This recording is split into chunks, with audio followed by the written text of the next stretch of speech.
Shut up and listen. The uncomfortable skill that makes learning possible. I received a random message asking if it would be okay for a local news crew to send out a drone team to get some footage of horses in a field. They didn't give me details of the project, but I was honored to be asked. The video was released this week, and I was blown away by a series of unexpected emotions. I don't spend much time looking on the bright side of things. My day job, in all its iterations, is about problem solving. People come to me because they want more or they want less in their lives. The nature of a farm is shaped around questions that are answered by more questions. I write about land loss and shortening human attention spans, but the news crew's video makes me proud to live in the upstate of South Carolina. In a region marked by deteriorating green spaces and population growth, I pressed play and fell into a 1-minute visual love song to the landmarks and iconic vistas that make the foothills of the Blue Ridge Mountains so very special. To say that I was humbled by my herd being included in a montage of scenes that includes the Poinsett Bridge, Pretty Place Chapel, and Campbell's Covered Bridge is a huge understatement. Somewhere around the 23-second mark, you'll see Bentley and Ty running across a field at Bramblewood Stables. Seeing our farm included alongside some of the most recognizable landmarks in the upstate fills me with great pride. Specifically, pride for the place where we live.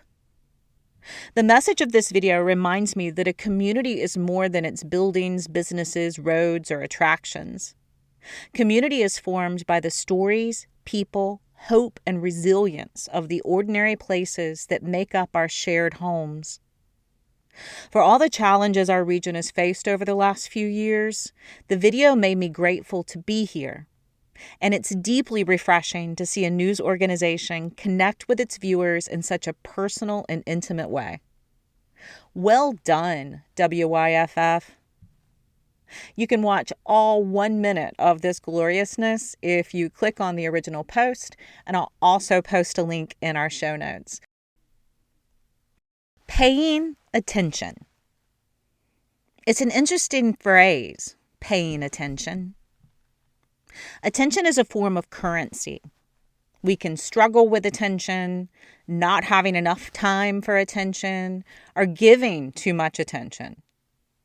Then there is the oldest sort of attention, offering it freely to listen and gather facts.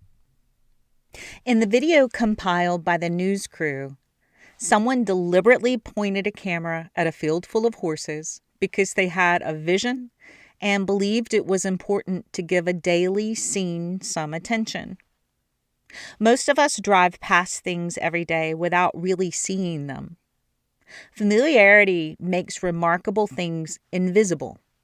An old church, a family farm, a mountain view. Sometimes it takes an outsider to remind us what we've stopped seeing.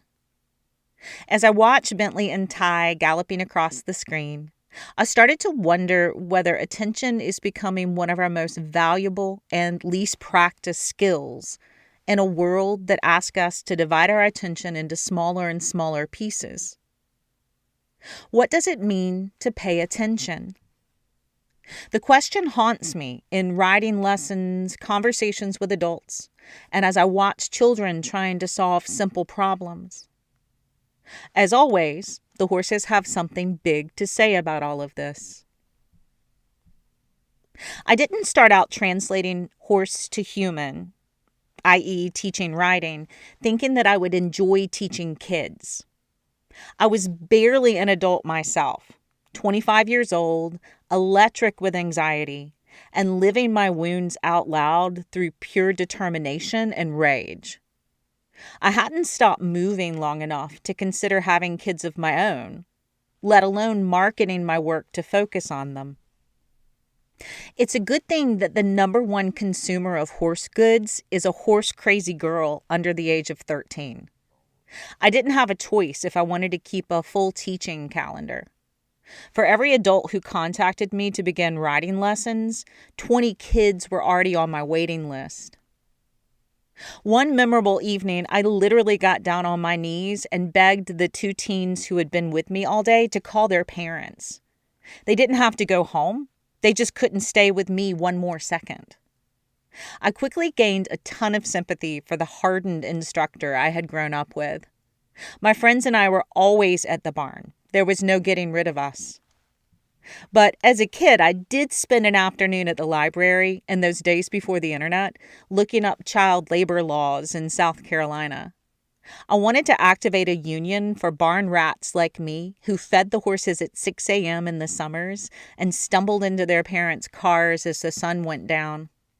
I felt we were exploited, but I was also immensely glad to be held in the tall rafters of the barn's arms. Anything was better than being home alone in those long summer days of television and frozen dollar pizzas. In my library research that day, I learned that state laws treated agriculture as its own animal, and that labor was a loose term with multiple avenues for interpretation. When I went on to graduate college and spread my wings into the world, I suddenly found myself sharing skin with my old instructor, grumbling at kids to keep their heels down, and exploiting child labor to get the stalls cleaned. Over time, I discovered another confounding truth. It is far easier to teach a child than it is to instruct an adult. A lot of that has to do with pattern recognition and how our brains change as we age. Shockingly and without warning, I realized that I had grown to like teaching kids. I liked hanging out with kids and laughing as we cleaned stalls together. When they leave the barn now, I'm kind of sad to see them go. All that to say, let's talk about why kids are teachable and how we can train our brains to adopt a child's mindset when we're approaching any new or old task. The trouble with adults. It is far easier to teach a child than it is to instruct an adult. Ugh, did I really write that? I don't know who I am.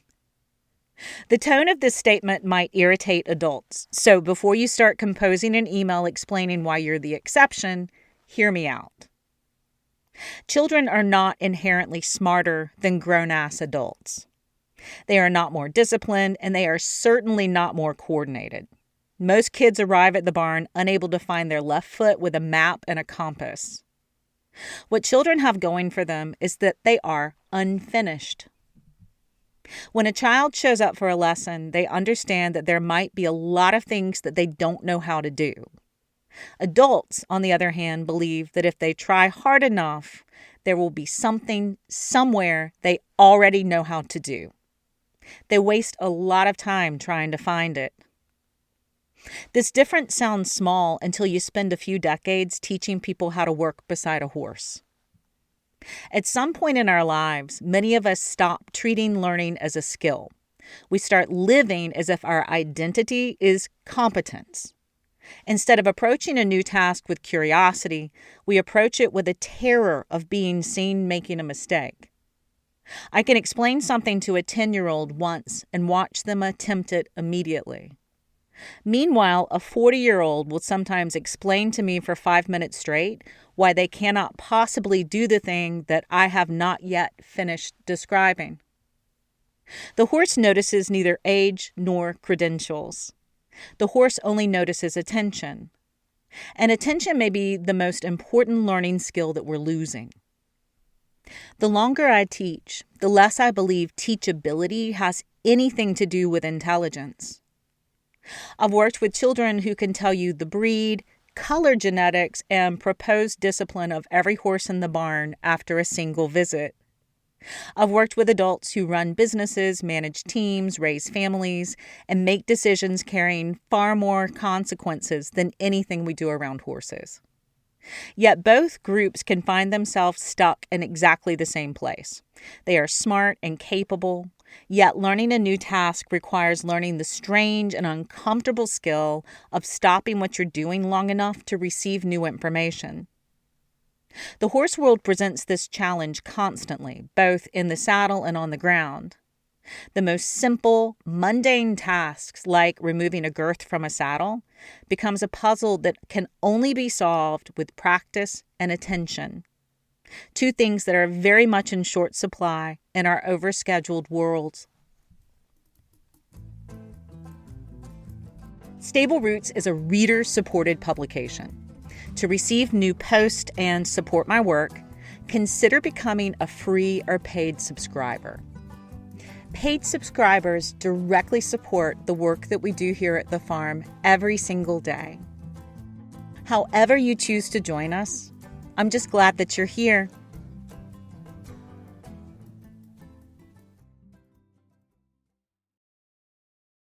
Up is down. I was working with a delightful child I only get to see every now and then. She retains an immense amount of knowledge between breaks, just picking back up where she left off between visits to the farm. We stood in the tack room and I watched her attempt to remove a girth from the billet straps of a saddle. The saddle was off the horse, and this usually makes the task easier because saddle racks don't sigh and fidget. Girth buckles are counterintuitive. You must press them up instead of down to release them.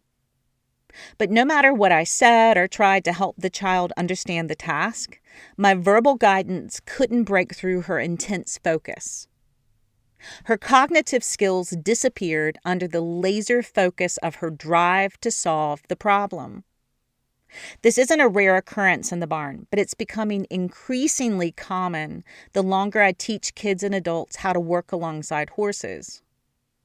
Children are not becoming less intelligent and capable. If anything, many of the kids I meet possess astonishing stores of knowledge.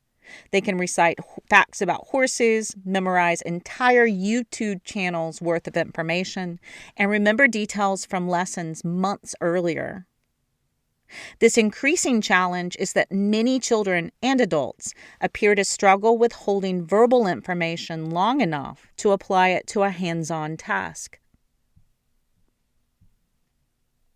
We have all heard about learning styles, and most of us identify with some form of the descriptions. Someone struggles to follow verbal instructions, and we conclude that they must be a visual learner. Someone wants to touch and experiment before listening, and we may decide they're a kinesthetic learner. The idea of typecasting for learning is appealing, but science has never really supported it. Researchers have spent decades studying whether people learn best when instruction is matched to a preferred style: visual, auditory, or kinesthetic. Again and again, the evidence has failed to show a meaningful advantage. We absolutely have preferences, and most of us enjoy receiving information in some forms more than others. But preference and learning are not the same thing. The brain does not learn through isolated channels. The brain learns by building networks. The strongest learning occurs when multiple systems work together, as when we hear an instruction, visualize it, perform it, receive feedback, adjust, and then try again. Learning how to learn is all about discovering which door works best and then building as many doors as possible. Every day, the multiple avenues of learning unfold inside a barn. A rider hears me explain how to shorten the bridle reins. They watch me demonstrate how to do it. They feel the reins in their own hands. They observe how the horse responds. And learning is happening through all the different pathways simultaneously. When we excuse ourselves from developing an alternate pathway because we have labeled ourselves as a visual or hands-on learner, we may be unintentionally narrowing our capacity to learn. And one of the most important pathways that is neglected is the ability to listen. Hold information briefly in the mind, and then act on what we've discovered. Psychologists call this working memory.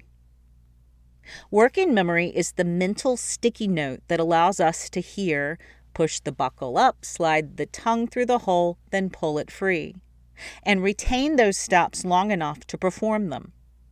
Without working memory, instruction evaporates almost as quickly as it arrives. The child struggling with the girth buckle wasn't refusing to listen to me. She wasn't being purposefully difficult, but she was concentrating so intensely on solving the problem that she couldn't simultaneously absorb new information about the problem. Ironically, the harder she tried, the less able she was to hear my voice. We all do this. What happens when our attention becomes fragmented? Every notification on our phone or random disruption places demands on our cognitive systems, which are responsible for holding information in our minds and applying thought to a task. Technology isn't destroying our brains. Humans are far more adaptable than this. But many of us are spending less and less time practicing sustained attention, the doorway to learning. Not too long after I hung out with the kid and the demanding girth buckle in the tack room, I found myself having a conversation with an adult. This guy was bright and capable. He sincerely wanted to learn. But he was also talking through and around everything I said. He was talking while I explained the goals of the day and when I demonstrated how to hold a halter to a horse's face. He talked through me as I answered his questions. He talked around me while he made the type of mistakes I was trying to correct. Finally, I just looked at him and I said, "If you want to get the most out of lessons with me, you're going to have to be quiet and listen." Thankfully, he took this very well, and he actually stopped talking. Then the learning commenced. Earlier, the child was so focused on solving the problem that there was no room for instruction. Her attention was so focused that the more she concentrated, the less she could absorb new information. The adult struggled with the same problem from a different side. Instead of his attention being trapped by a task, he was trapped by himself. Which brings us back to working memory, our mental scratch pad. Every new idea, task, or piece of information must be mentally jotted down in this cache before we can absorb it and find something useful to do with it. We like to imagine our brains as vast warehouses of knowledge, but in practice, they function more like a small workbench. There is only so much space available at any given moment, and when more items cover the bench, the less room there is to work. The child filled her bench with the awkward mechanics of the buckle, and the adult filled his bench with explanations. This dude's internal script went something like this, and I can easily make assumptions because my adult mind does the same thing. It gets loud in there. He was asking himself stuff like, "Why am I doing it this way? Another instructor told me to do it like this. Something happened last week. I think the horse is feeling weird. Am I doing this correctly? Do I look like an idiot? Should I already know how to do this?" All of his thoughts took up valuable mental space, so there was nowhere left to put any advice I was giving. Back to learning styles. When someone cannot follow verbal instructions, they tell themselves, "I'm a visual learner," or they want to do it by hand. All of us have preferences, but researchers have not been able to pinpoint clear evidence that people learn better when instruction is matched to a certain style. What they have found, however, is that learning improves when information is presented through multiple pathways simultaneously. We hear it, we see it, we do it, we receive feedback, we adjust, we try again. Horse people have always understood this, before, during, and after the use of scientific language to describe learning. When I first started teaching, I had zero desire to sign kids up for lessons. Pretty soon, the majority of my world revolved around teaching kids how to ride horses. Kids have truly taught me everything that I know. Over the course of 3 decades, my life as a riding instructor has given me a front row seat to the adaptations and changes in how humans learn. I have watched all of us get less practiced in holding sustained attention. Listening is a skill, as is following verbal instructions and holding information in our minds while applying it to a task. Like every other skill, our ability develops through use. The horse, as usual, doesn't care how intelligent we are. They just want us to pay attention. We can absolutely teach an old dog new tricks. Just ask my border collie. Working memory can always be improved. The human brain remains remarkably adaptable throughout our lives.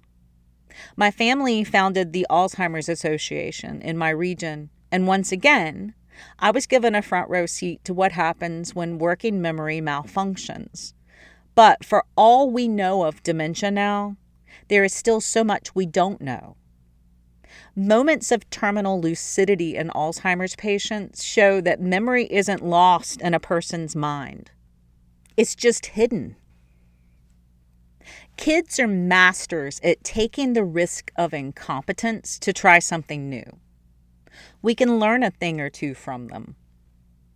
And horses are masters of bringing us back to our gifts in a world that is increasingly designed to fragment our attention. Adaptation requires practice. A horse does not care how many books you've read, how many podcasts you've listened to, or how many social media posts you've saved for later. The horse is only interested in whether you can be present enough to see what is happening in front of you. Horses constantly invite us back into a conversation with reality, and perhaps that is why children often thrive around them. Children are eager to learn. They do not believe that they're supposed to protect an image of themselves as competent. They're willing to try, fail, laugh, adjust, and try again. The horse rewards this immediately. Adults can learn it too. In fact, I suspect that might be one of the greatest gifts horses offer us. The longer I teach, the less I believe that intelligence is the determining factor of learning. The best learners are people willing to breathe through their discomfort and listen. And if we're lucky, the horse is patient enough to wait for us to remember how. Love, Kim. P.S. Speaking of becoming beginners again, summer camp signups have been very slow at Bramblewood this year, and I'm hearing the same from farms all over the country. But while kids are focused elsewhere, I've been asked over and over to hold a camp for grown-ups. So August 25th through the 28th, I'm launching an adult connection camp. This is an in-person event at our historic farm in Simpsonville, South Carolina, held over 4 days, Tuesday through Friday, from 10 a.m. to 1 p.m. Take a look at your calendar and take some time off work. You deserve it. If you've been looking for a place to slow down, learn something new, make mistakes safely, ask questions, and rediscover what curiosity feels like, this camp is made for you. Riding is not the focus, but each day we will work alongside the horses and amazing guest teachers who are masters of energy work, human growth, the arts, and animal communication. No experience is required for camp. In fact, being a beginner may be the entire point. I'll post the sign-up form here and on all socials once the details are finalized and we're ready to launch. But if this is something you'd be interested in, comment here or message me so I can add you to the list to be the first to know.